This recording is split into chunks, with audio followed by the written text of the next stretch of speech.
Press conference चल रही थी, उसमें पत्रकार भी मौजूद थे, साथ ही पुलिस वाले भी मौजूद थे, बड़े बड़े अधिकारी भी। कातिल से पूछा जाता है कि तुमने कत्ल कैसे किया। तभी वह कहता है कि साहब करके दिखाऊं।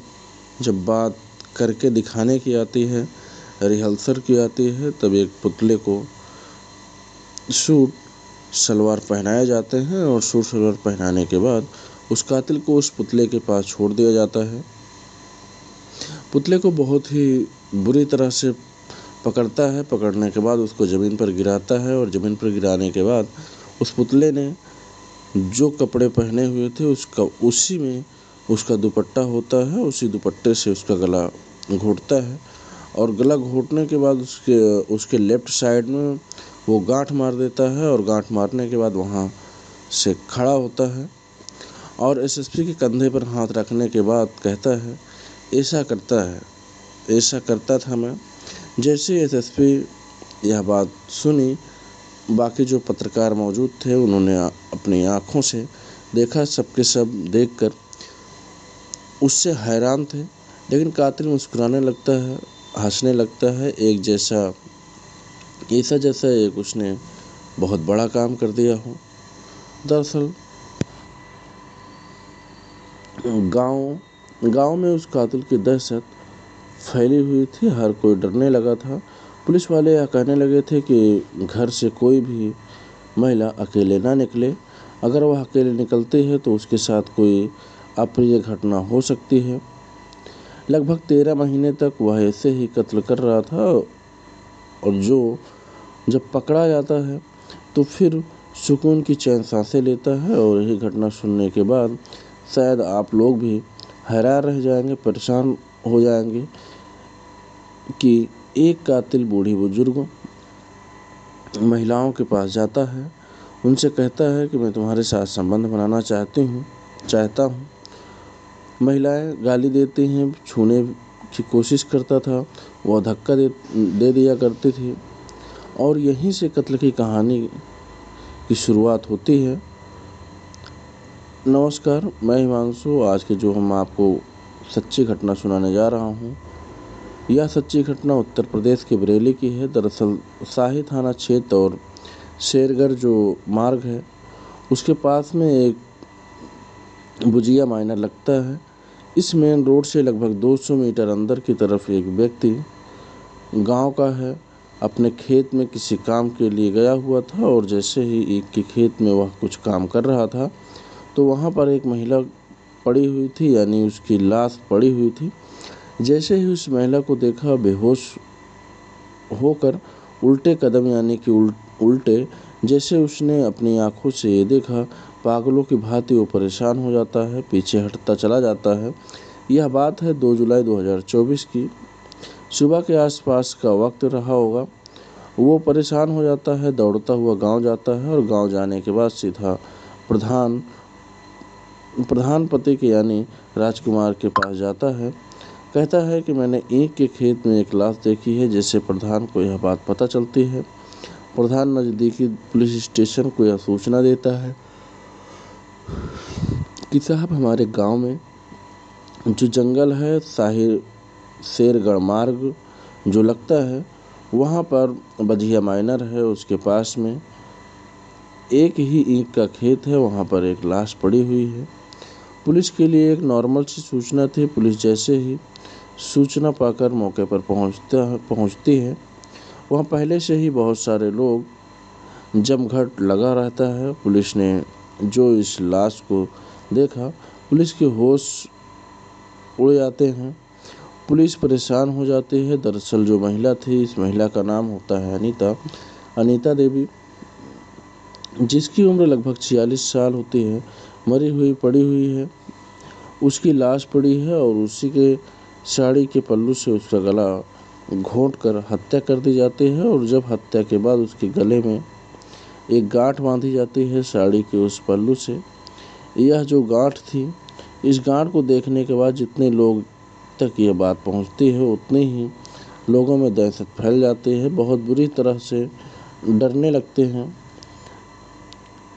इस जिले को जो एसएसपी होते हैं अनुराग आर्य, साथ ही एसएसपी उत्तरी मुकेश चंद्र मिश्रा, सीओ दीप शिखा शाही, थाना हो या शीशगढ़ थाना, शेरगढ़ थाना हो या फतेहगढ़ पश्चिम का थाना, जो भारी पुलिस बल मौके पर पहुंचता है बड़ी संख्या में। पुलिस वालों को देखने के बाद हर कोई सोचने पर मजबूर हो जाता है कि आखिरकार इतनी सारी पुलिस आई क्यों है। अगले दिन यह खबर अखबारों में छपने लगती है और जैसे ही 3 जुलाई 2024 को यह खबर अखबारों में प्रकाशित होती है तो खबर पढ़ने वाले भी सब परेशान हो जाते हैं। बाकायदा अगले दिन जो इस इलाके के एडीजी होते हैं रमित सिंह, वो भी पहुंचते हैं। वो भी जाने के बाद संदेश देते हैं कि घर से कोई महिला अकेले ना निकले, अगर अकेले निकलती है तो उसके साथ कोई हादसा हो सकता है। इस महिला के शिनाख्त करने की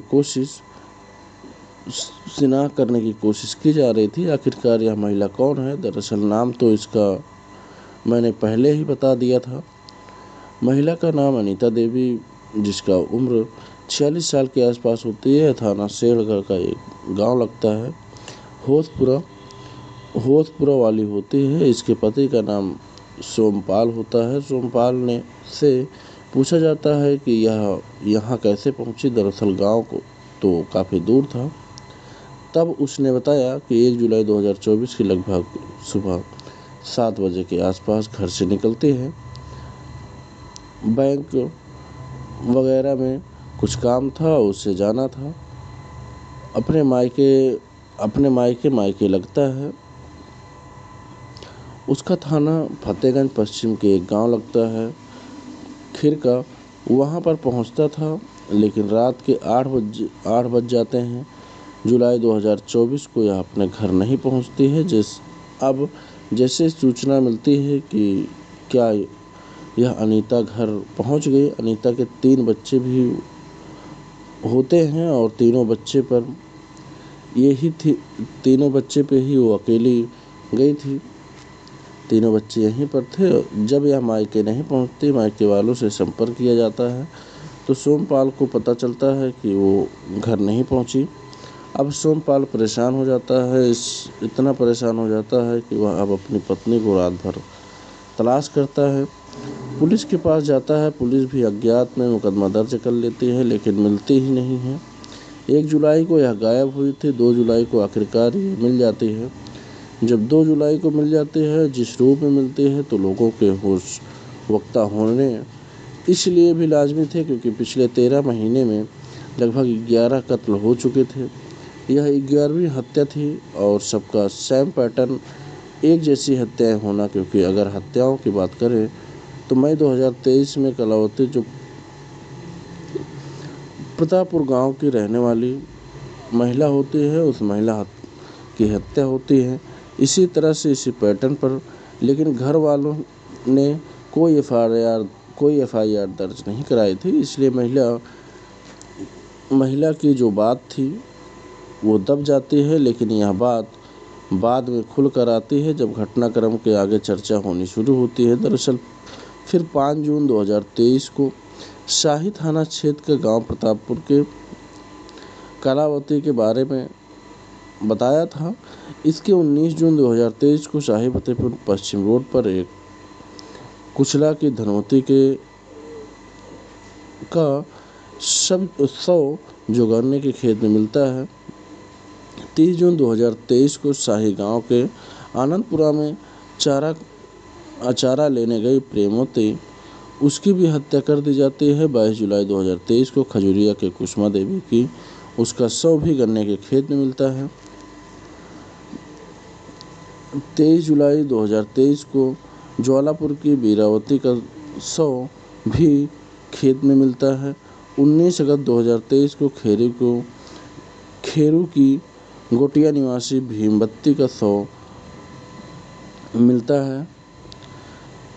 साथ ही 20 नवंबर 2023 को खरसैनी की दुलार देवी का शव गन्ने के खेत में मिलता है। 31 अक्टूबर 2023 को शीशगढ़ थाना क्षेत्र के गांव लखीमपुर की महमूद का शव गन्ने के खेत में मिलता है। साथ ही 26 नवंबर 2023 को छत्तीसगढ़ के जगदीशपुर की उर्मिला देवी का शव गन्ने के खेत में मिलता है। अब नवंबर 2023 में ही मीरगंज के गांव गला की रेशमा देवी का शव झाड़ियाँ में मिलता है और 2 जुलाई 2024 को होशपुरा वाली अनीता का शव भी ईंख के खेत में मिलता है। सभी महिलाओं को ज़्यादातर या तो झाड़ियों में मारा गया था या फिर ईंख के खेत में मारा गया था। अब जब यह दहशत फैल जाती है, इस घटना पहले जो सबसे अंतिम घटना होती है 2023 के नवंबर में होती है और ठीक अगली जो घटना होती है वो 2 जुलाई 2024 को होती है। कई महीने बीत जाने के बाद अब पुलिस ने कुछ घटनाओं का खुलासा भी कर दिया। जैसे अगर रेशमा की बात करें तो यह बीरा देवी हत्याकांड की बात करें या कुसुमा देवी की बात करें, फिर शांति देवी शाही मुबारकपुर रहने वाली होती हैं। पुलिस ने इस घटनाक्रम का खुलासा कर दिया था, लेकिन जब इन घटनाओं में आपस में लिंक जोड़ा गया तो 25 किलोमीटर के दायरे में लगभग 250 गांव आते हैं और 13 महीने में 11 महिलाओं की हत्या होती है। लेकिन 11 नहीं बल्कि 10 महिलाओं की हत्या हो चुकी थी। 11वीं महिला का हत्या तो बाद में होती है। इसी बात को लेकर दहशत का माहौल था। इसके लिए टीम गठित की जाती है। साथ ही पुलिस ने लगभग 1500 CCTV कैमरे लगवाए थे, यह देखने के लिए कि आखिरकार इन्हीं गांव के इसी इलाके में खासकर दो, एक शेरगढ़ और एक शाही, इन्हीं इलाकों में आखिरकार हत्याएं क्यों हो रही हैं। पुलिस ने जब इसके लिए एक मीटिंग आयोजित की और मीटिंग आयोजित करने के बाद चाहे ग्राम प्रधान हो, चौकीदार हो, BDC मेंबर हो या संभ्रत लोग हों, उनके साथ बैठकर मीटिंग की। कोई भी ऐसा क्लू मिलता है, कोई भी ऐसी जानकारी मिलता है तो हमें जानकारी जरूर दी जाए। साथ ही पुलिस ने 22 टीमों का गठन किया। उसमें महिलाएं भी थी और उसमें पुलिस सिपाही भी थे और उनको गांव-गांव घर भेजा जाता है। ये जांच पड़ताल करने के लिए काफ़ी समय से मेहनत की जा रही थी, लेकिन पुलिस को कुछ सफलता नहीं मिल रही थी। तभी 4 सिपाही ऐसे होते हैं शाही थाने के, जिसमें एक का नाम आर्ची सरफराज होता है और उत्तम कुमार होता है और शेखर वर्मा होता है। अमित चौधरी इस घटनाक्रम के खुलासे में इन 4 सिपाहियों का अहम रोल बताया जाता है। दरअसल इन 4 सिपाहियों को ड्यूटी होती है, उस ड्यूटी से अलग अब ना कोई ढंग से सोते थे और ना कोई ढंग से खाते थे, ना ढंग से आराम करते थे। ये 6 से 7 घंटे निकल जाया करते थे अलग अलग गाँव की तरफ। अलग अलग गाँव में जाने के बाद हर छोटी से छोटी बातों के बारे में पता किया करते थे। किसी ने कुछ देखा हो या किसी ने कुछ समझा हो, किसी ने कुछ ऐसी जानकारी, ताकि उस कातिल के, क्योंकि ये सीरियल के किलर होता है और सीरियल किलर जो होता है वो इस तरह से एक ही पैटर्न पर हत्या कर रहा था। लगभग 2 थानों के 250 गांव में दहशत फैल चुकी थी। अब हत्यारा कौन है, पुलिस परेशान हो चुकी थी। आखिरकार करें तो क्या करें। जब पुलिस ने सभी तरह की कोशिश की, लगभग 1.5 लाख लोगों के जो मेंबर थे वो भी सर्विलांस पर उनके नंबर लगाए और रडार पर लगाने के बाद, लेकिन उससे भी कुछ सफलता हाथ नहीं आती है। लेकिन 4 सिपाही ने सचमुच कमाल कर दिया। 4 सिपाही अलग अलग गांव में अलग अलग लोगों से, अलग अलग महिलाओं से, खेत में जाने वाली महिलाओं से बात करते थे। वो खासकर इन हत्याओं के पीछे एक चीज़ तो ज़रूर थी, जब भी हत्या होती थी तो महिला सिंगल होती थी, अकेली होती थी। अब ऐसी स्थिति में अब यह जानकारी मिलती है, मुखबिर की बात हो या फिर महिलाओं के जो कुछ स्केच बनाने शुरू करें। स्केच से तैयार होने के बाद 3 स्केच सामने आते हैं और स्केच 6 अगस्त 2024 को सोशल मीडिया पर वायरल कर दिए जाते हैं अलग अलग थाना क्षेत्र में। सर्कुलेट कर दिए जाते हैं या देखने के लिए कि आखिरकार कातिल जो इन्हीं से मिलता जुलता है। तभी महज 2 ही दिन हुए थे, यानी 8 अगस्त 2024 को यह सूचना मिलती है कि शाही थाना क्षेत्र के अलग मचान पर एक ही व्यक्ति है जो इस कोच में, यानी कि जो चेहरा बनाया गया है एक ही आर्टिस्ट के माध्यम से, उससे काफ़ी मैच करता है। अब पुलिस ने जाकर उसको पकड़ लिया। दरअसल वो ऐसा लग रहा था जैसे मंद बुद्धि का हो, ठीक से बात भी नहीं कर पा रहा था। कुछ बातें करते हैं तो कुछ हंसने लगता है। अब उसको थाने लेके आते हैं और थाने लाने के बाद उससे जब बातचीत कर रहे थे तो जब बताता है कि जिस रूप में बताता है, आप लोगों ने रमन राघव 2 फिल्म देखी होगी, जिसको नवाजुद्दीन सिद्दीकी ने उसका रोल अदा किया था। अगर फिल्म देखी होगी तो आपको सही अंदाज़ा लग सकता है कि कितना खतरनाक सातिर किस्म का यह व्यक्ति रहा होगा, जिसको देखने के बाद लगता नहीं, देखने के बाद वह इतना सातिर हो सकता है। दरअसल अगर इसके हम बात करें तो थाना नवाबगंज का एक गांव लगता है, वाकरपुर समूह का रहने वाला होता है। इसके पिता का नाम बाबूराम होता है। बचपन में इसकी माँ खत्म हो जाती है तो इसके पिता ने दूसरी शादी कर ली। पिता जब दूसरी शादी कर लेते हैं तो इसको सौतेली माँ होती है। इसको न किसी बात पर किसी न किसी बहाने से पीट दिया करते थे, खूब मारा करते थे। जब उसका मन भर जाया करता था तो अपने पति से कहती थी, किसने ये गलतियाँ की तो इस तरह से गलती कर रहा है। यह बचपन से ही थोड़ा सा मंदबुद्धि टाइप का था, इसलिए इसके पिता को गुस्सा आता है और पिता भी पीटने लगता है। इसीलिए इससे घर से बहुत ज़्यादा नफरत होने सी लगती है, माँ से भी और पिता से भी। हालांकि वो अपनी माँ और पिता से इतना डरता था कि उन्हें कभी नुकसान पहुंचाने की कोशिश नहीं करता था। साल 2014 में इसकी शादी भी हो जाती है। वाहनपुर गांव की एक लड़की होती है लंग श्री नाम की, जो कि विकलांग होती है, लेकिन शादी हो जाती है। लेकिन इसने अपनी पत्नी को भी इतना ज़्यादा टॉर्चर किया, परेशान किया। बताया जाता है कि उसको भी 2 बच्चे पैदा हो जाते हैं। साल 2018 में इस घर से हमेशा के लिए अलविदा कह देती हैं, चली जाती है कि मुझे इस व्यक्ति के साथ रहना नहीं है।